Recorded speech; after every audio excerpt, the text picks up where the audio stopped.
Good morning दोस्तों, मैं दौलत एक बार फिर से आपके बीच। जैसा कि पता है आपको, स्कूलें अभी भी खुलने के आसार नहीं है, लेकिन अपने समय को ज़्यादा व्यर्थ ना करते हुए समय का सदुपयोग करने का प्रयास करेंगे और उसी समय को सही तरीके से इस्तेमाल करने की कड़ी में मैं आपके सामने कक्षा 12 की क्लास लेकर के उपस्थित हूँ। दोस्तों, जैसा कि किसी भी लक्ष्य को या मंजिल को प्राप्त करने के लिए सबसे पहले अपने को एक योजना बनानी होती है। योजना में सबसे पहले ये देखना होता है कि उस मंजिल को पाने के लिए, प्राप्त करने के लिए उसमें आने वाली जो बाधाएं है वो कौन कौन सी है। उन बाधाओं का अपने को आकलन करना पड़ता है और उन फिर बाधाओं का आकलन करने के बाद में उनको निवारण करने का प्रयास करना होता है। तभी जा करके कोई व्यक्ति विशेष या कोई छात्र अपने लक्ष्य में सफल हो सकता है। तो आपका जो लक्ष्य है वो कक्षा 12 में जो अनिवार्य विषय हिंदी है, उस हिंदी में आप किस प्रकार से अच्छे अंक ला सकते हो, इसी उद्देश्य से मैंने आपको सामने बोर्ड पर लिख करके सिलेबस बताया है, जिसमें बताया कि 80 नंबर का आपका पेपर होगा। उस 80 नंबर में से आपको किन किन बाधाओं को पार करते हुए अच्छे अंक प्राप्त करके लक्ष्य को प्राप्त कर सकते हो। सबसे पहले बाधा हो जाएगी आपकी पाठ्य पुस्तक है सर्जन है। सर्जन में अंक जो बाहर है वो 32 नंबर। उसके बाद में दूसरी वाली जो किताब होगी वो किताब है, उसका नाम है पीयूष प्रभा, और पीयूष प्रभा का अंक भार है 12 अंकों की होगी। इसमें आपके फिर अपठित गद्यांश और अपठित पद्यांश होंगे जो 8 अंकों के होंगे दोनों। इसी प्रकार से आपकी रचना, जिसमें निबंध लेखन वगैरह आ जाती है, और व्याकरण में, जिसमें व्याकरण में पद परिचय हो गए, शब्द शक्ति हो गई, आदि चीजें आ जाती है। तो व्याकरण और रचना को मिला करके 16 अंक की ये वाला पोर्शन हो जाता है। और बात करें तो कम्युनिकेशन स्किल की किताब आती है जिसको संवाद सेतु भी कहते हैं, ये आपके 12 अंकों की होती है। इस प्रकार से आपको इन बिंदुओं को स्पर्श करते हुए, इन बिंदुओं को समझते हुए, इन क्षेत्रों पर काम करते हुए अच्छे अंक प्राप्त करने का एक प्रयास करना होगा। तभी जाकर के आप अपने लक्ष्य में सफल हो सकते। और लक्ष्य है कि अपने को किस प्रकार से अच्छे अंक प्राप्त कर सके। तो आपको सिलेबस आपको याद होना चाहिए। अब इसी कड़ी में अगर पुस्तक की बात करूं तो सृजन, तो इसमें अभी तो किताबों में जो सेक्शन 17 है उसमें भी दिन कम हो चुके हैं, तो उसमें किताब की चर्चा तो अभी करना उचित नहीं है, क्योंकि इसमें से सिलेबस हटेगा, कई लेसन है जो हटेंगे। तो सबसे पहले अपन बात करेंगे व्याकरण वाले पोर्शन की। व्याकरण का जो पोर्शन है वो एजिटिव रहने की पूरी संभावना है। तो पहले व्याकरण वाले पोर्शन की बात करेंगे। दूसरी बात, किताबें भी आई भी नहीं कि कौन कौन से लेसन आने हैं, कौन कौन से लेसन और नए आएंगे, तो किताबों की बात करना तो अभी निरर्थक ही हुई। तो पहले बात करेंगे अपन व्याकरण की, और व्याकरण में भी देखते हैं सबसे पहले शब्द शक्ति। इसको मिटा देता हूं दोस्तों में।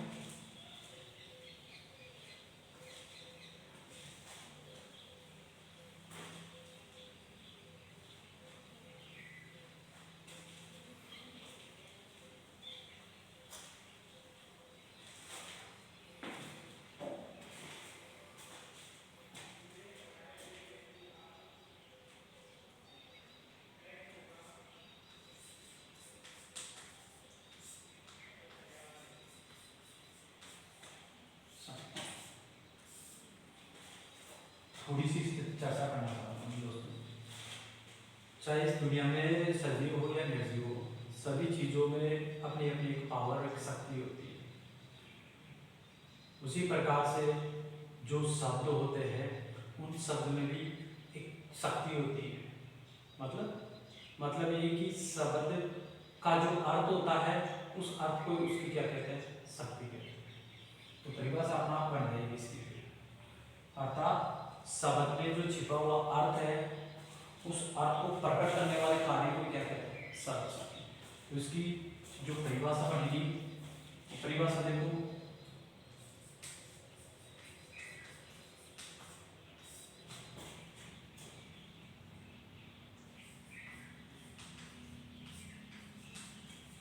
शब्द में निहित अर्थ को प्रकट करने वाले कार्य को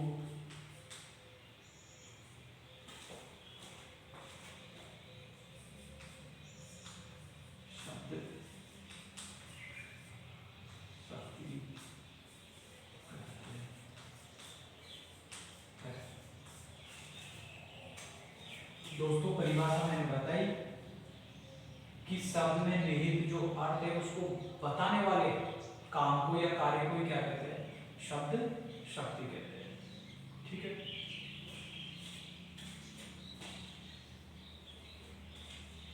अगर मैं बात करूं तो शब्द के 3 भेद होते हैं। शब्द के प्रकार या भेद।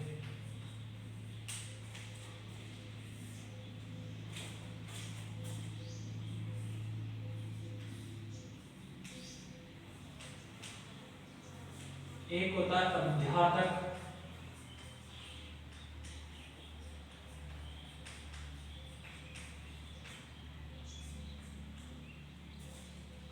एक होता है लक्ष्यार्थक,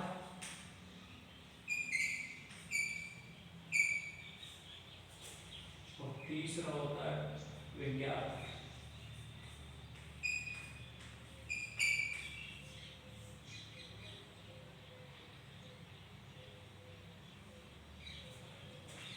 देखो दोस्तों, शब्द के प्रकार, शब्द शक्ति समझने से पहले अपने को शब्दों को समझना है। शब्द मोटे रूप से 3 प्रकार के होते हैं। एक तो अविद्यार्थक, लक्ष्यार्थक और व्यंग्यार्थक। ये सब कौन से होते हैं? अविद्यार्थक, जिनको पढ़ते ही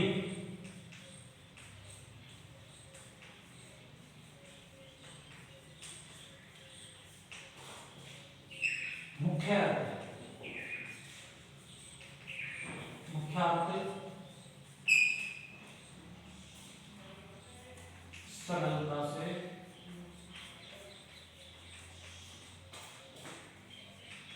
समझ में आ जाए। लक्ष्यार्थक,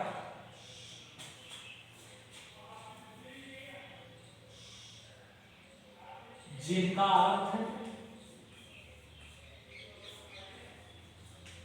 अर्थ लक्षण के आधार पर ग्रहण किया जाता है।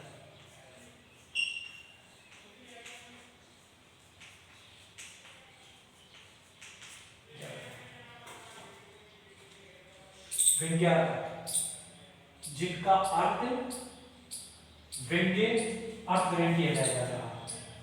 जहां व्यंग्य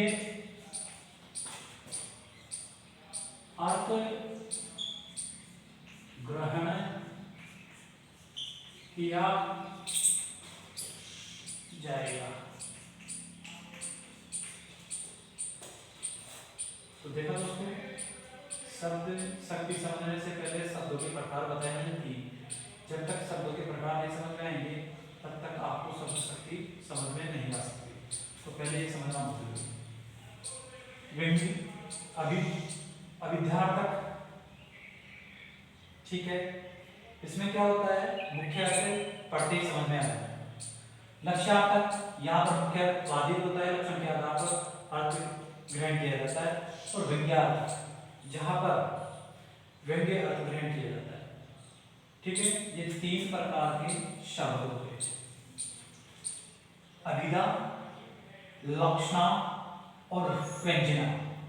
इन्हीं शब्दों के आधार पर तीन प्रकार की शब्द शक्ति हो जाती है। तीन कौन कौन सी? एक तो हो जाएगी अभिधा, अभिधार्थक शब्दों से क्या हो जाएगी? अभिधा। और दूसरी क्या हो जाएगी?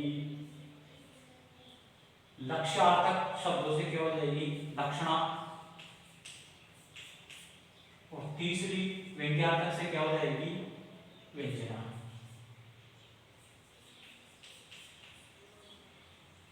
व्यंजना। तो ये अब तक मैंने क्या बताया आपको कि शब्द शक्ति परिभाषा मैंने लिखी, शब्द में निहित अर्थ को प्रकट करने वाले कार्य को क्या कहते हैं? शब्द शक्ति कहते हैं। शब्द शक्ति, अगर शब्द शक्ति को समझने से पहले मैंने बताया कि शब्द तीन प्रकार के होते हैं मुख्य रूप से। कौन कौन से? एक होता है अभिध्यार्थक, लक्ष्यार्थक और व्यंग्यार्थक।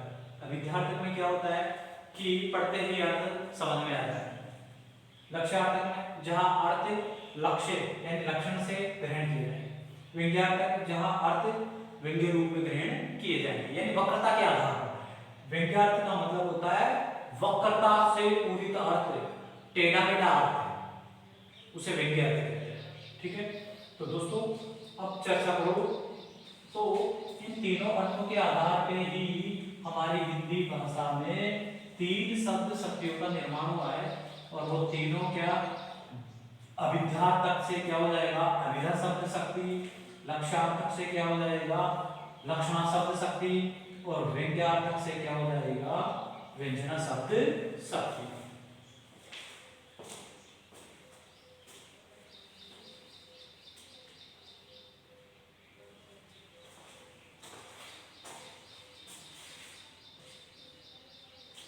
दोस्तों मिटा देता हूं इसको।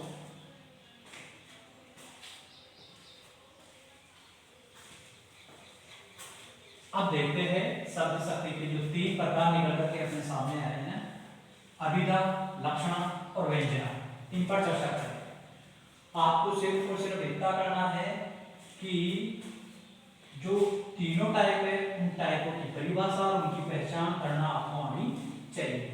ये शब्द के अर्थ, अभिध्यार्थ, लक्ष्यार्थ, व्यंग्यार्थ ये नहीं पूछे जाएंगे आपसे। आपसे ये पूछा जाएगा कि शब्द शक्ति के प्रकार कौन कौन से होते हैं, उनकी पहचान करना आना चाहिए। प्रकारों में मैंने आपको बता ही दिया कौन कौन से प्रकार है। तीन, अभिधा शब्द शक्ति, लक्षणा शब्द शक्ति और तीसरी व्यंजना शब्द शक्ति। जैसे देखो शब्द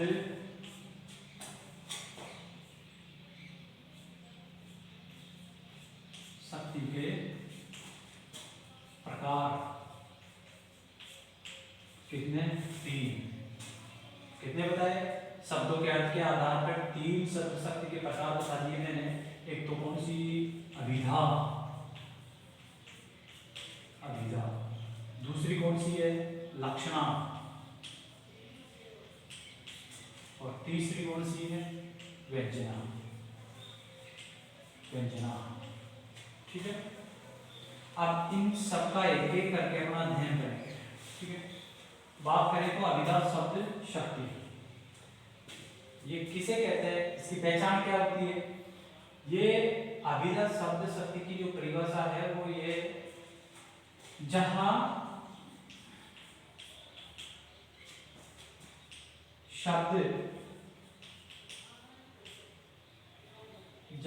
शब्दों को पढ़ते ही मुख्य आ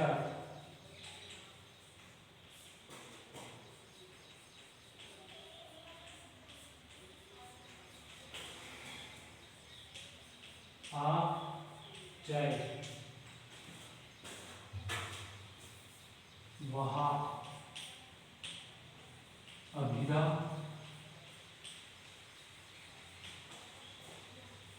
शब्द शक्ति होती है। ठीक है, परिभाषा बताइए मैंने अभिधा की, इनको बिठा देता हूँ तो कंफ्यूज नहीं होगा। पहले चर्चा करेंगे अभिधा की, ठीक है। तो अभिधा किसे कहेंगे?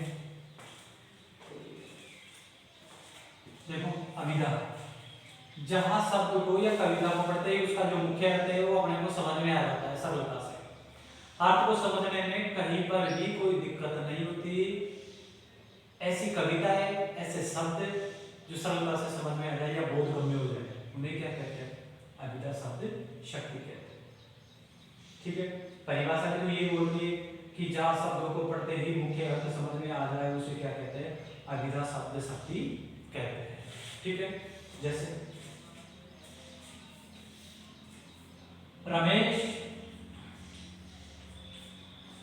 विद्यालय जाता है, ठीक है। इनमें रमेश विद्यालय जाता है इस वाक्य को या इन शब्दों को पढ़ने पर कहीं पर भी इसके अर्थ को समझने में बाधा उत्पन्न नहीं होती। सरलता से रमेश का क्रिया प्राणी के लिए विद्यालय स्थान ये क्रिया है जाता है, तो इस शब्दों को पढ़ने से इस वाक्य का अर्थ तुरंत ही समझ में आ जाता है। इस कारण से ये क्या हो जाती है? अभिधा हो जाती है, कहीं कोई बाधा उत्पन्न नहीं होती। इसी प्रकार से मैदान में गधा घास खा रहा है,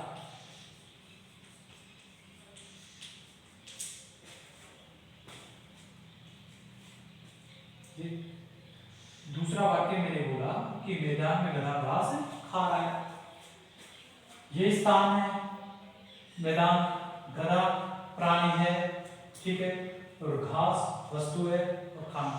इस वाक्य को भी समझने में कहीं कोई दिक्कत नहीं है कि ये गधा प्राणी है जो मैदान में क्या कर रहा है? घास चर रहा है या घास को खा रहा है। इसका अर्थ भी हमें इन शब्दों को पढ़ते ही सरलता से बोधगम्य हो जाता है या समझ में आ जाता है। इस संदर्भ में ये भी कौन सा उदाहरण हो गया? अभिधा शब्द शक्ति का उदाहरण हो गया। इसी प्रकार से बहुत सारे एग्जाम्पल है, जैसे एक छोटी सी कविता मछली जल की रानी है, मछली जल की रानी है, जीवन उसका पानी है। ये कविता लिखी मैंने, मछली जल की रानी है, जीवन उसका पानी है। इस कविता को पढ़ते ही अर्थ समझ में आ जाता है सरलता से कि मछली एक प्राणी है, जीव है, जो जल का जीव है, जो जल में रहती है, इसलिए इसको रानी कहते हैं जल की, और जीवन उसका पानी है, अर्थात उसके प्राणों का आधार ही क्या है? पानी है या जल है। जल के बिना वो जीवित नहीं रह सकती। इसका अर्थ भी एक छोटे से बच्चे को भी समझ में आ जाता है। अब मैं अगर ये बोलूं कि अभिधा जो शब्द शक्ति है, अभिधा शब्द शक्ति प्राइमरी स्तर तक जो कविताएं आती है वो सारी की सारी या प्राइमरी स्तर तक कविताएं, चाहे गद्य हो चाहे पद्य हो, वो सारी की सारी किस शब्द शक्ति में लिखी जाती है? अभिधा में लिखी जाती है। और नोट करके एक चीज और लिख लेना, इसमें कक्षा 1 से 8 या एलकेजी स्तर से लेकर के आगे तक जो सारी कविताएं आती है और सारी गद्य और पद्य की किताबें चलती है, तो सारी की सारी किसमें चलती है? अभिधा में चलती है। इसके अलावा इसकी एक पहचान और है कि इसमें आप क्या करोगे? नोट करके लिख लेना कि यमक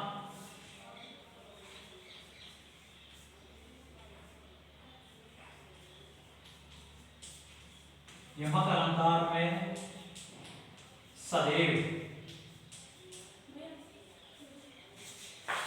यमक अलंकार में सदैव अभिधा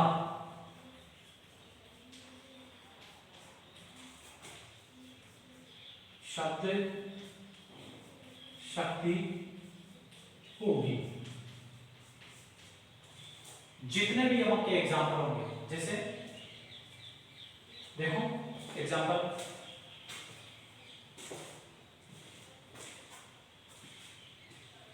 मिटा देता हूं मैं एक बार इसको।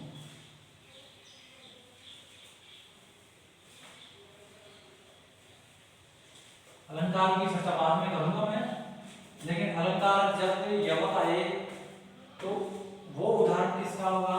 अभिधा शब्द शक्ति का होगा। जैसे कनक कनक के सो गुने,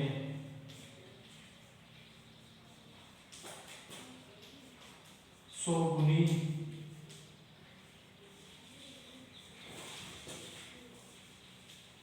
मादकता अधिकाय,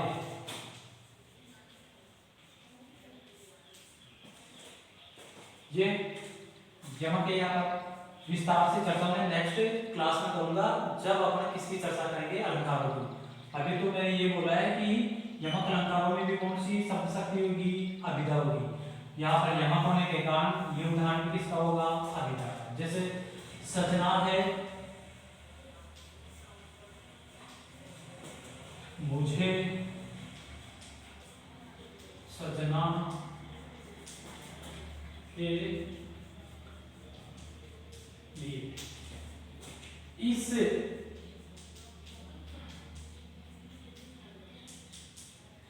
इस धरा का धरा रह जाएगा।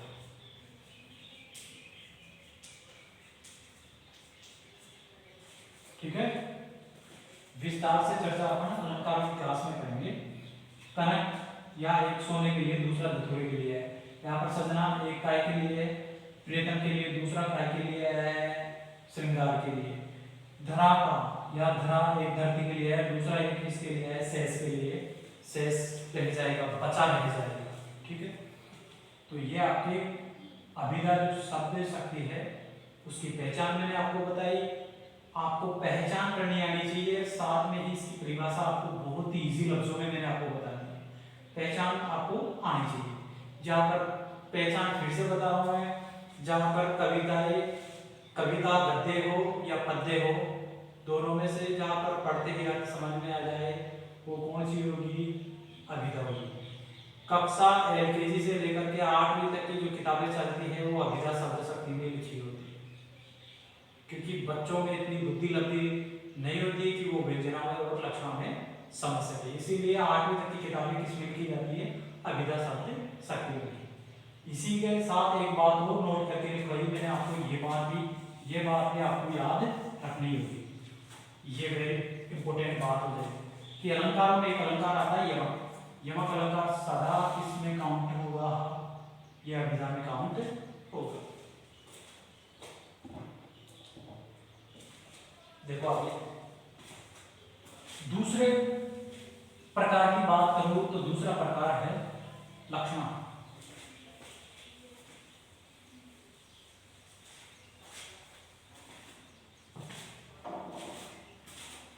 दूसरा भाग है लक्षण।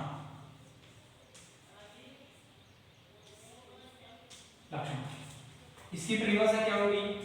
जहां पर मुख्य अर्थ समझ में नहीं आएगा और मुख्य अर्थ समझने के लिए हमें लक्षण के आधार पर अर्थ ग्रहण करना, ये इसकी डेफिनेशन है। समझो इसको, रटना नहीं है लक्षण, यानी जहां पर लक्षण के आधार पर हमें अर्थ की प्रतीति हो, मुख्य अर्थ समझने में बाधा हो और लक्षण के आधार पर अर्थ ग्रहण किया जाता है, वहां पर कौन सा हो जाता है? लक्षण। तो परिभाषा लिख देता हूं,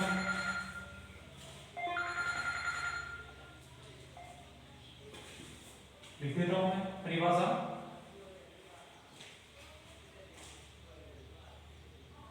जहां मुख्य अर्थ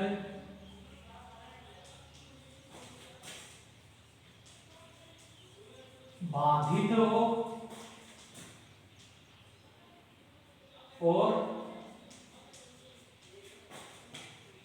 लक्षण के आधार पर, लक्षण के आधार पर अर्थ ग्रहण किया जाता है, वह लक्षण शब्द शक्ति होती है। क्या बोला, मुख्य अर्थ समझ में नहीं आएगा। मुख्य अर्थ को समझने के लिए आपको कौन सा अर्थ ग्रहण करना पड़ेगा, लक्षण। यही तो परिभाषा है इसकी। फिर से बोल रहा हूं मैं, मुख्य अर्थ बाधित होगा और लक्षण के आधार पर क्या अर्थ को ग्रहण किया जाएगा, वह लक्षणा होगी। ठीक है, आगे देखो, जैसे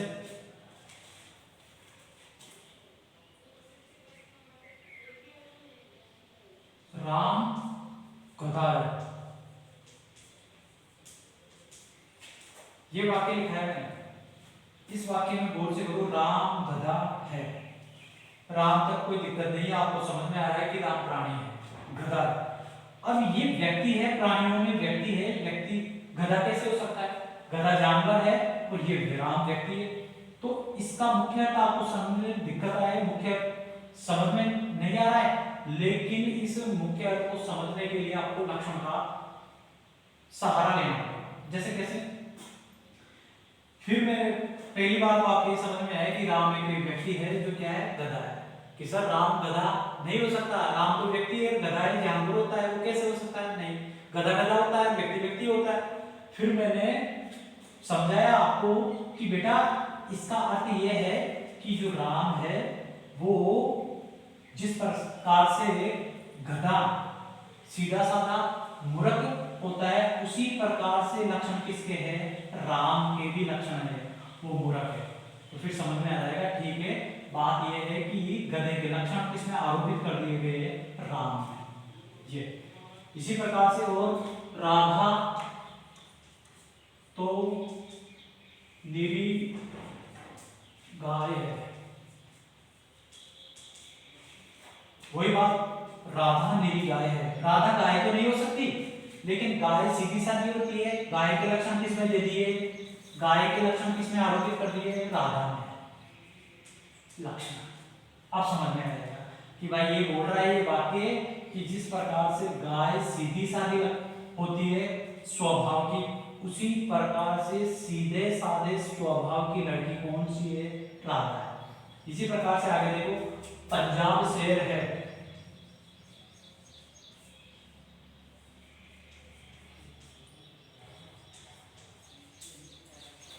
पंजाब शेर है। अब यहां पर देखो, पंजाब स्थान का नाम हो गया, एक स्टेट हो गया, राज्य। पंजाब स्थान निर्जीव होता है, वो शेर कैसे हो सकता है, शेर सजीव होता है। लेकिन फिर क्या बोला, इसको लक्षण के आधार पर आप मुख्य अर्थ ग्रहण करेंगे। कैसे कि जिस प्रकार से शेर बहादुर होता है, पराक्रमी होता है, बलशाली होता है, वैसे ही पंजाब के लोग भी क्या होते हैं, पराक्रमी होते हैं, वीर होते हैं, बलशाली होते हैं। फिर समझ में आ जाएगा आपका, हाँ कि सर आपने शेर के लक्षण किसमें आरोपित कर दिए, पंजाब। तो ये मैंने चर्चा की आपसे, क्या पंजाब शेर। जब भी आपको जैसे काला कोट आ रहा है, काला कोट आ रहा है, अब कोट तो आ नहीं सकता, कोट तो आ नहीं सकता, कपड़ा है वो तो निर्जीव है, लेकिन उसको लक्षण किसके दे दिए, आदमी की तरह लक्षण आरोपित कर दिए। तो ये भी क्या हो जाएगा, किसका हो जाएगा, लक्षणा का हो जाएगा। इसी प्रकार से और देखो, कमरा हंस रहा है, कमरा हंस रहा है, ये देखो, ये एग्जाम्पल भी देखो, पांच वाली, कमरा हंस रहा है। कमरा निर्जीव है, हंस कैसे सकता है, लेकिन जिस प्रकार से मनुष्य हंसता है, मनुष्य के लक्षण मैंने काय में आरोपित कर दिए, कमरे। इस संदर्भ में सभी में क्या हो जाएगा, लक्षणा शब्द शक्ति निहित का अर्थ निहित हो जाएगा, क्योंकि इन सब में है ना, हम जो मुख्य अर्थ छिपा है वो लक्षणों के आधार